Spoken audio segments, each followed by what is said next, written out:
which some of you may have heard of, and we're going to use it today to actually put pins on a map. So if you do, what happened?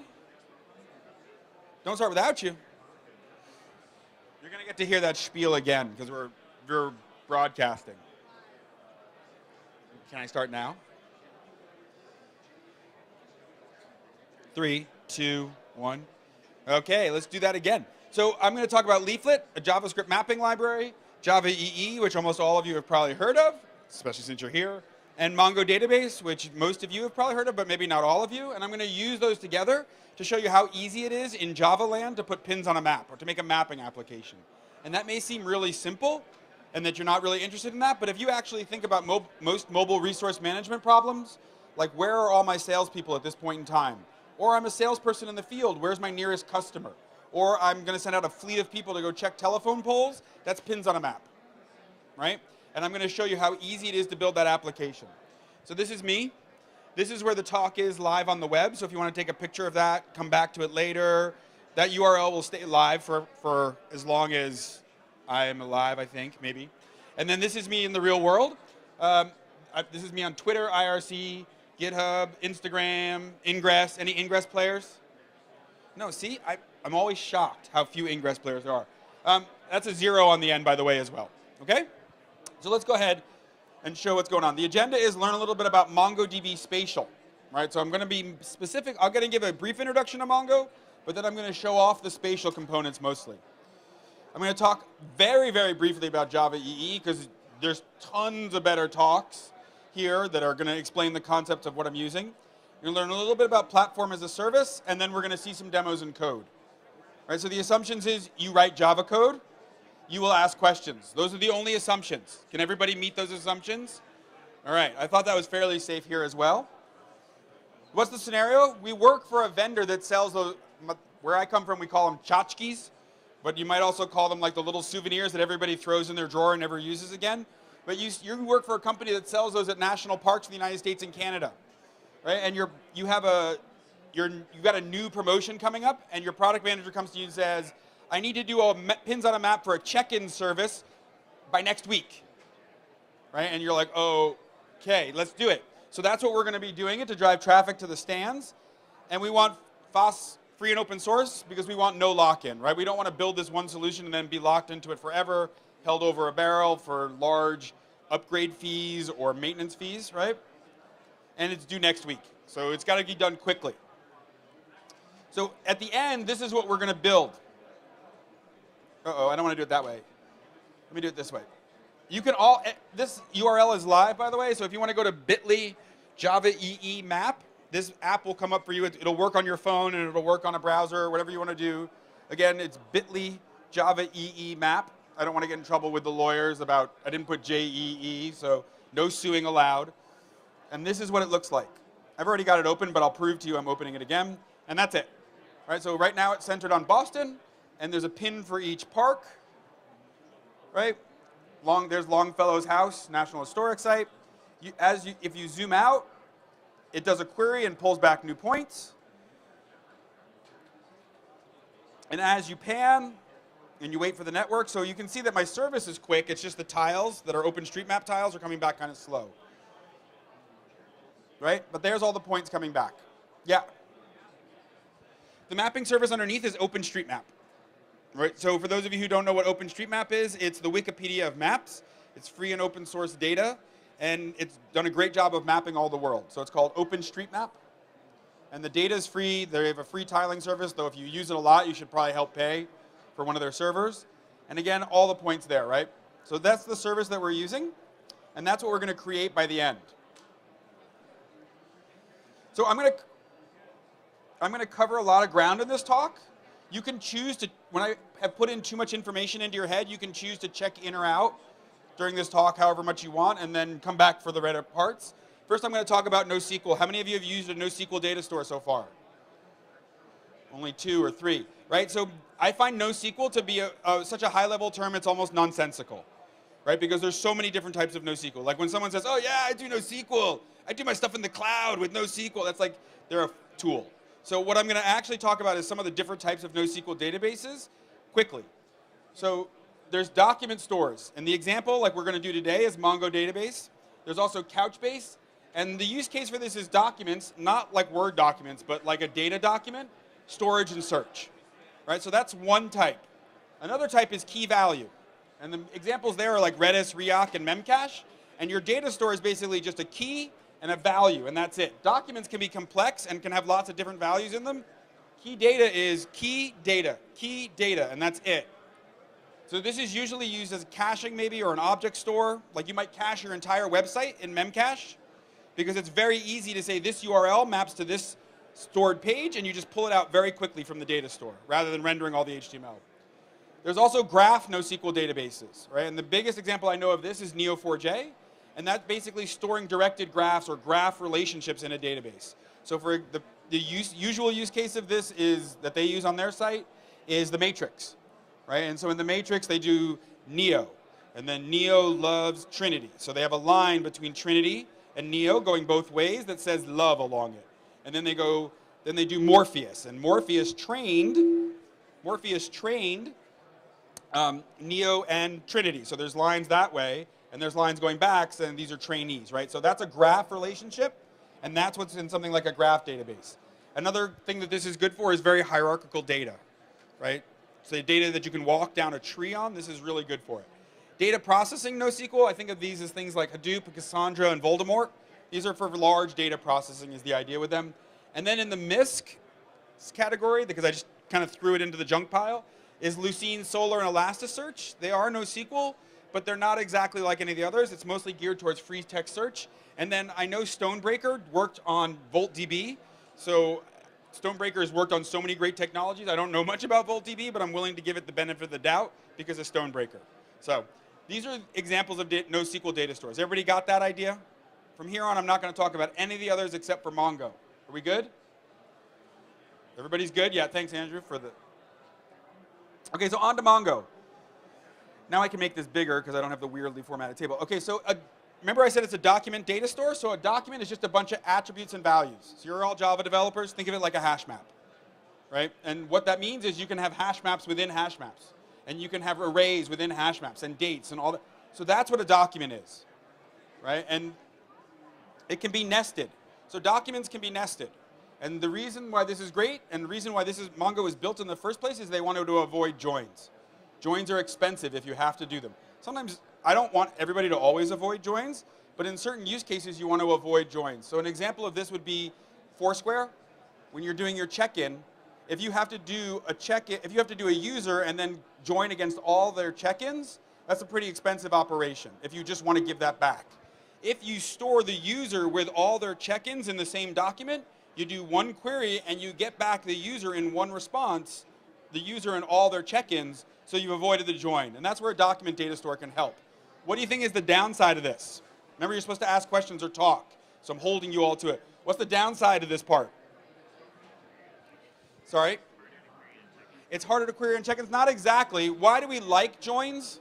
Why do we like relational databases? Sorry? Not exactly because it's smaller, but that's true. You duplicate your data. That's getting closer to the problem, right? So if I update the user ID in one table, it doesn't affect anything else if I'm using Mongo. So if you update that user ID and never update it manually in all the other places, your data is no longer consistent, right? So you have to be careful with that. It's schemaless. So it has a quote-unquote schema, but it doesn't enforce it. So you basically say, if you want to start a new collection, which is the same idea as a table, you basically, in your code, just say, insert data into this new collection name, and it will not complain. So if I create, in my code, insert into users, and you create insert into user, Mongo will not complain that there is no collection available with that name, and it will happily start creating documents in two different collections, right? It will also not enforce anything about any of the field names. So I can put an integer in the same field that you're putting in strings. I can add new fields to the documents without even having to talk to anybody else. It's, again, a benefit and a curse. If it usually takes you 6 to 8 weeks to get your Oracle DBA to give you a schema change, then when you're trying to fast iterate on code, this is great, right? Because the product manager comes to you and say, we need social security numbers. Okay, I'm going to start inserting social security numbers, and you just change it in your code and you're doing it. The bad part is, again, back to that same typo problem again, if I put socksec and you put social security, our documents will be creating different data fields and just putting it in without complaining.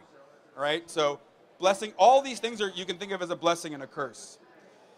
It's really good at fast writes. But to do that, you give up immediate consistency. Mongo values fast writes so highly that usually with a JDBC driver, when does it tell you it's finally committed the transaction? When does it release back to the driver? Right, when all the commits are done everywhere in all the data. With Mongo, you can set it so that as soon as it hits the network stack on that Mongo server, Mongo will respond and say, got it, you can have the driver back. Right, so if you think about it, if you're trying to plow through log files coming off of a whole bunch of servers, and you don't mind that you miss a couple of them, no problem, and you can get incredibly fast writes because as soon as it hits the network stack, Mongo says, I got it. Right, so that's great, but you give up immediate consistency on some of this stuff. So at the point at which it comes back in Foursquare and says, oh yeah, you checked in, it may take 2 to 3 minutes before your friends see that you actually checked in. I don't want this for my bank, but I don't care in Foursquare. Right? So again, Mongo is specific for a specific use case. And it's easy to horizontally scale. The software is built that way. Now that's it on Mongo. This is not a deep dive on Mongo. Do you guys have any other questions about Mongo? Any misconception you might have heard? Anything I said that was completely wrong? Okay, trusting you guys. So now we're going to go on to some spatial. So the current spatial functionality Mongo has is near, so things near other things. Containment, so is this thing within this thing, or is this thing contained in another thing? And intersection, do these things intersect? And intersect is will also fit containment. So if you're completely within, you're still considered intersecting. Okay, and it only does this for points, lines, and polygons. So if any of you have done any GIS work before, has anybody here done any like full-scale spatial GIS work? You have? Yeah, so this is considered extremely simple. This is not much spatial functionality at all. The spatial world is rich with tons of exciting functionality. This is considered baby stuff. But what it turns out is, in my opinion, this 20% of the spatial functionality in the world meets 80% of the world's use cases. For most of us, all we want to do is ask this question of the data and then do something with it. Right? We're not running fire simulation models in our applications. Right? At least most of you are probably not doing that. Some people are, and for them, they need a GIS. But this will probably meet most of your use cases. I don't want to go into all the details of how they do it, because it's all well described here. So again, remember this talk is live, and you can click on these links and go and read how they do all the spatial indexing. There's 2 types of indices that Mongo has. One is called 2D, and this is for flat surfaces. Right? So a flat surface could be any flat surface. We could map the floor of the exhibit hall, use a ruler and map the X and Y of every booth in this room, and we could do spatial queries, like what are the closest booths to the Red Hat booth? And Mongo could answer that, right? So or it could be, how many of you have ever used a paper USGS quad sheets when you were hiking, or a paper map when you're hiking, right? That is a flat map. You could put in those coordinates and use that as Mongo as well. The type that most of us would probably use though now, in this day and age, is a 2D sphere, right? Because what shape is the Earth? There's a hint right there. Thank you, sphere, exactly. Actually, it's a spheroid and it's rough and all sorts of other things. You heard it was flat, good. Nice, be careful of the dragons at the end. It's actually a spheroid, and there's a whole field of, you can actually get a PhD in this field, and it's called geodesy. And what geodesy does is it talks about how to make a model of the 3D surface of the Earth and then how to smush it to 2D. Okay, so it's a really complicated field, and I'm not going to go into it at all. But the point for you here is the 2D sphere, it adds some interesting problems. Like what happens to lines what happens to distances in latitude as you go towards the pole? Right, they all converge. So if I tell you 1 degree of longitude near the equator is not the same as 1 degree of longitude near the poles. And it's quite a big difference. Or if you're trying to actually calculate what's the best direction to go in, you guys have all seen, like when you fly from Europe to the United States, or the United States to Japan, or something like that, you actually fly up and over, because that's the great circle distance, and that's actually the shortest distance. 2D sphere index knows how to handle all of that, right? And it has that built in. And also, what is the type of units that actually come out of the GPS unit on your phone? They're actually on the globe, right? It's actually lat long, and it's assuming a sphere. The sphere it's assuming is WGS84. This assumes, the 2D sphere index assumes your data is in lat long with a WGS84 sphere. So the reason why that's really important is when you write your consumer app off the phone, or you write any app that's using phone GPS data or car GPS data or any of that stuff, it fits exactly into that. It's built for that by default, okay? Any questions on that? Okay, good to know. There's a spec called GeoJSON. So it's a JSON spec that's made specifically for geographic data. Mongo handles GeoJSON natively as a data format. It assumes the coordinates are between -180 and 180. Why?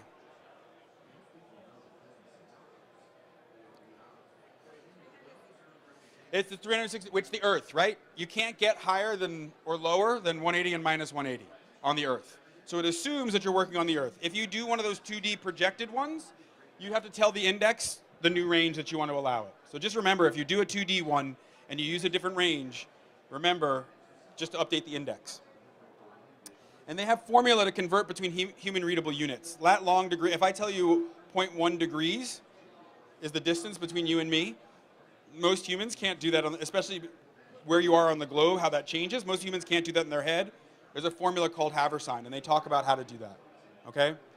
One of the other benefits of using GeoJSON, though, is when you do the calculations, it gives all its distance results back. Even though you're putting in lat long, it gives its distance results back in meters. So it uses in real-world coordinates. How do you make it work? So this is also why it's incredibly easy. And this is where I don't like Reveal, because Reveal makes it hard to increase the size of that font. Sorry to all the people in the back. But basically, you make a document or a part of your document which has an attribute. You can name the attribute whatever you want to name it. I'm naming it lock or for location. And then you put in an array. And it's going to have to be in long lat order. Longitude, then latitude order. Okay? Or you can put it into a GeoJSON format, which is a document. You tell what type it is. And then again, you have another array, which is in long lat order as well. So basically, one, get your data in the right format, which doesn't seem like a very big requirement. It's actually quite easy to produce that. And then two, you make a 2D index. And that's it. So here I've got a collection called places, and I'm inserting the index on location, and it's a type 2D sphere. And that's it. Your data is now spatial. This is how you make a 2D, not a 2D sphere index. It's really incredibly, for any of you who've used PostGIS or any other heavy-duty spatial database, there is a bazillion more steps to get to this place and to understand. So basically, the two steps again are get your data in the right format and make an index, and that's it, okay? So the JEE part, I'm only going to use two pieces in my demo.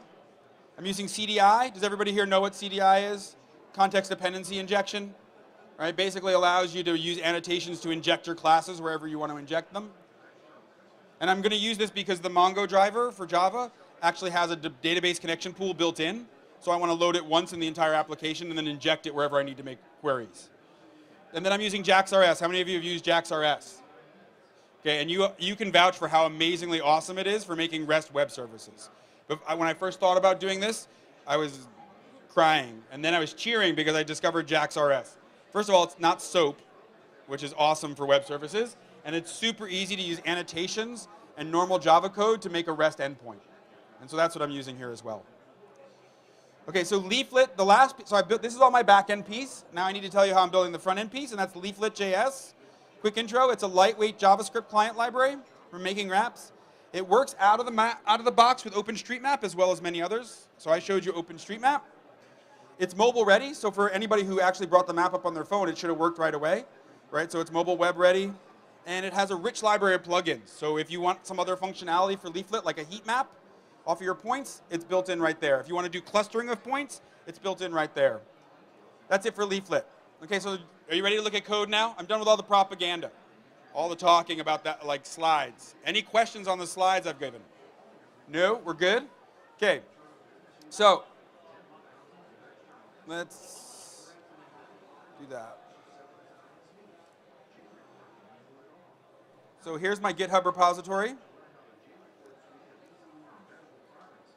And I'm going to show you the data first. So this is the data that we're putting in. So here's the one for Acadia National Park. It's a simple JSON document. It has two attributes, name and pos for position. Name is just a string with the name of the park. Pos is the array, right? In longitude, latitude order. Why is it negative here? Why is longitude negative? So think about, do you live in the United States? Are we below the equator? No. So if it's not below, yeah, go ahead. You had your hand up. Sorry to tease you, but it's kind of fun. Go ahead. And what is the meridian in this place? It's somewhere in England. Those lousy Brits who set it up first. Everybody blamed the Brits. That's why we end up being so negative as a people, because they did it to us. This is west of the Greenwich line, right? So that's what the negative means. Anything west of Greenwich is going to be negative. Anything south of the equator will be negative in the latitude. Okay, so that's the data. So it's really easy. And all I have to do with this is do a Mongo import and tell it to import the collection and then create the index. So those commands, did I actually, let me just give one, let me see if I actually did it here. Yeah, I think I did. No, I didn't. All right. There's two very simple commands to run it. I thought I had them here. Oh, I do. Yes. I love when I do things I thought I was going to do. So basically what I do, OpenShift has this concept of an action hook. So this is built to run on OpenShift, which is the best paths for Java on any cloud. By far the best Java paths on any cloud, despite what other inferior clouds might say. And so the idea here is we have the idea of what's called an action hook, which is where you can plug in things to the action hook cycle, with the build cycle. And so every time I do a deploy of my code, this script runs. And so the first thing it does when it's running is it checks to see what's the size of the database, right? Because it says, is there any records in the database? And then I say, if the size is 0, then import the data, making a new collection called park points. And then I make the index. Remember I said I had to make the index. So the second line is making the index, right? So that's all that's required to both make the app and make the index. At the end of that step, I've loaded all my data, all right? So the first thing, we're done with the data. The database is done now. Any questions now on how I did all that? Everybody good? Okay, so the next stage is code. So let's go into, I'm going to first start to show the database connection class.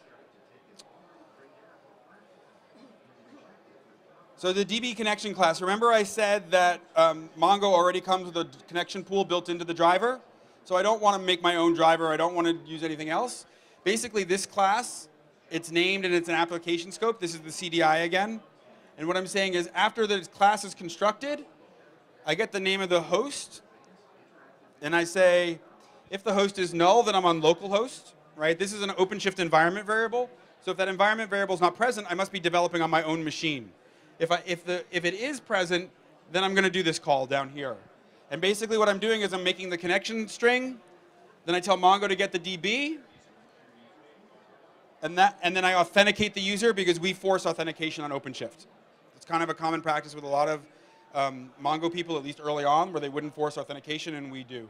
Right? And MongoDB here is a class that belongs to it's a variable that belongs to the class. It's a field that belongs to the class, right? And so I've got, and the last thing I have on here is getDB that returns it.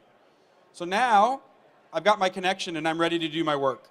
Park is just a POJO that matches name and location, right? So just because I wanted to have something easy to move around. So the web service, here comes the REST stuff. Have any of you used, there's a few that have used it. This is how easy it is to turn on JAX-RS. In my web.xml, that's it, right there. All I do is define a servlet. It's of this class. And then I say what pattern I want JAX-RS to grab a hold of. So now anything that comes into the root/WS will get passed off to JAX-RS by default. Right? So that's incredibly easy to say, to make your application really neatly split because you can define a whole URL where all your web services live and everything else doesn't live there, right? This beans.xml is basically all you need is the presence of a beans.xml file to turn CDI on, right? So that's how I turned on CDI. All right, so back to the Java class.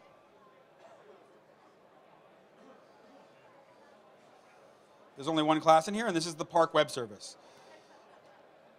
So I say this is request scoped, this whole class responds to remember we had /ws, so this is /ws/parks. Anything that comes into /ws/parks is getting handled by this class, all right? And then here I'm injecting that DB connection object that we put before. So there's the CDI in action. Oh, I'm so sorry about your shirt.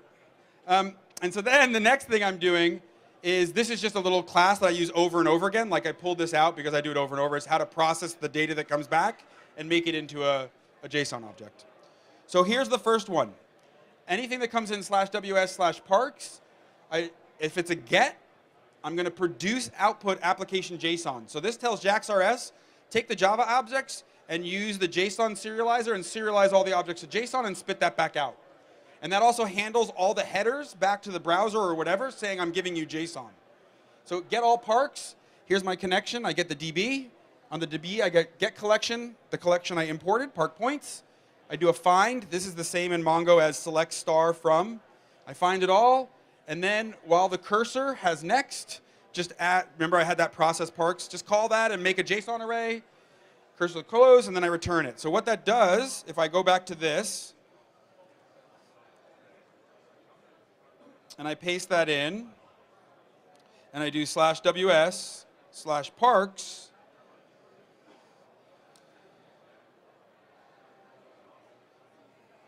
I get back JSON, right? So that's my REST service. And that's how easy it is to do that. The spatial query, I'll show the one spatial query I'm using here in that application. I don't want get a park, find park within, no. Find parks near, no. Find parks near name, no. There's insert a park. What was this one? Find parks near? No, it's not that one. Is it? No. Which one did you say it was? Yeah, this one. It's within, sorry. So if I get, and the path is /within, what I'm doing here, I'm just showing this one because this is the one I use in the map. I'm grabbing query parameters, right? So if a get comes into /ws/parks/within, I execute this function, and I grab these query parameters. Is this production code? Simple question here. Is this production? Yeah, no, why not? Because I'm not doing any type checking on any of my query parameters. If I catch anybody doing this in production, you'll be in big trouble with me. Okay, this is just a demo to show you how it basically works without all the fluff in it. But I'm grabbing the corners of the box is basically what I'm doing, the upper left and the bottom right. So this goes on and grabs all the 2 coordinate pairs. I make an array list to hold all the results. I get my DB again, I get my collection again. Here what I'm doing is I'm making the pairs for the query. These are the coordinate pairs. You can see the first pair, second pair, right? And then I put those in the position list. I make a box, I make a DB object because I need to make the query. So the box query, I put box position list. So what that's basically saying is I want to find everything within the box with the 2 points that I'm giving in the position list. And then I'm going to do find where position is within the box with the 2 positions, with the 2 points in it. Right? That's what the query looks like. Find any fields where position is within a box that has the 2 corners that I defined. Everybody got how that worked? Basically? Okay? And then I just call find on that with the spatial query passed in. And then again, I process just like before. And that's it. And so what that allows me to do is now, when I go to my index.html, oops, I went too far. I'll show how I use that REST web service in a bit. I want to show you how easy it is. This is the only HTML I have to use in my application. This line and this line.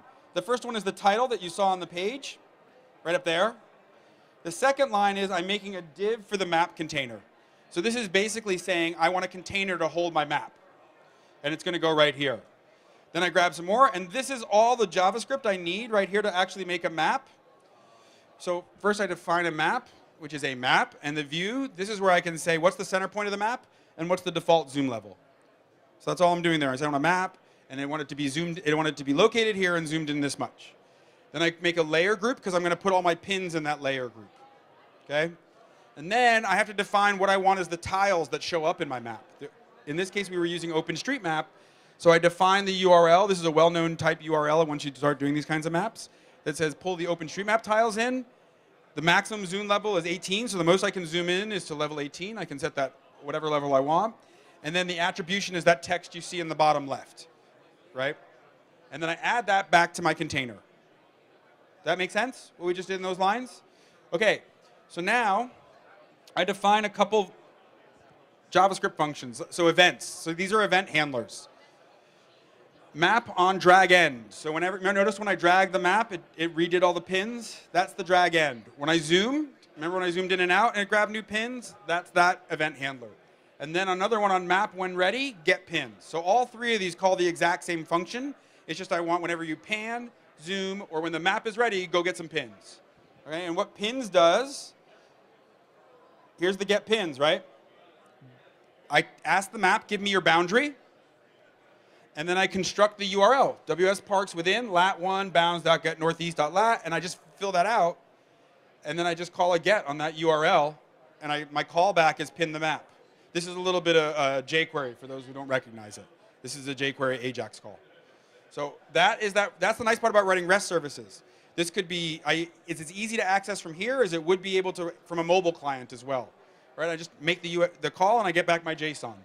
And then what pin the map does is, the first thing I do is I remove all the markers off the map. Because if I didn't do that, every time I panned or zoomed, I'd keep adding more and more, and I'd duplicate markers on top of each other. Then I basically make an array. I go through all the data that came back from that we saw before, and I make a marker with the positions, and then I bind a pop-up. And the pop-up is just the name. Right? So I feed in the two positions to define where the point goes, and I'm binding a pop-up to get that little name to pop up when I click on it. I add that to the marker array, and at the end, I take that marker array I milled and I add it back to the map again, and boop, they all pop up on the map. And that's the entire application. So if you've ever tried to write any other typing map application, this would have I couldn't have explained this in 4 hours, right? And I know that I gave you a lot of information because I gave you some introduction to Mongo, and I gave you some introduction to a whole bunch of other things. Okay, that wasn't me, right? No. I kind of wish it was, though. So if you actually go back and sit with this, so that's right. It's in the wrap-up. Let me show you. I'm going to actually put you all to shame if you don't do it. 2 minutes. Okay, I don't have time for that, or I'll do that if I have time at the end. I did this all on OpenShift, but I can talk about that at the end. The wrap-up is spatial is easy and fun. Oh, I forgot to change Flask to JEE. I did this same for any of you who are Python developers. I've done this with Flask. And for any of you that are Node.js developers, I have an example of this also running in Node. So if you want to see the same thing. OpenShift makes life great, but you didn't get to see that. So you'll have to trust me on that one. You can do this all for free, blah, blah. You can do it on any project you want. Gordon Half, if any of you know him, he's like an analyst relations guy, marketing kind of guy at Red Hat. This is so simple. Even he did this. He loves to canoe, right? And he lives in the Northeast. And so what he wanted is he wanted a map that showed all the USGS river gauges. So Gordon did this in a day. A marketing analyst person did this in a day. You guys need to prove your chops. He actually did it so nice that when you click on it, not only does it show you the current reading, it also gives you a link to the USGS gauge at that same spot. So now I just have to wait on the government. But he basically took that same demo that I did and modified it to do that. Some other people who've seen this, and Spain maintains a database of historical trees, and they took this map and did all the historical trees in Spain using this. There's been a whole bunch of different kind of examples I've seen people take and tweak with this. So the goal of this was, and I hope I met it, was show you how to talk a little bit about NoSQL. So does everybody feel a little bit better about when they talk about NoSQL now? Then some spatial in Mongo, then a little bit of JEE, and a little bit of JavaScript, and you have a map. So that's it. And if I don't know if Andrew will let me keep going. No, I'm cut off. The next person has to go. Is that what's happened? All right. Oh, I have to give away a Raspberry Pi. Now I got to think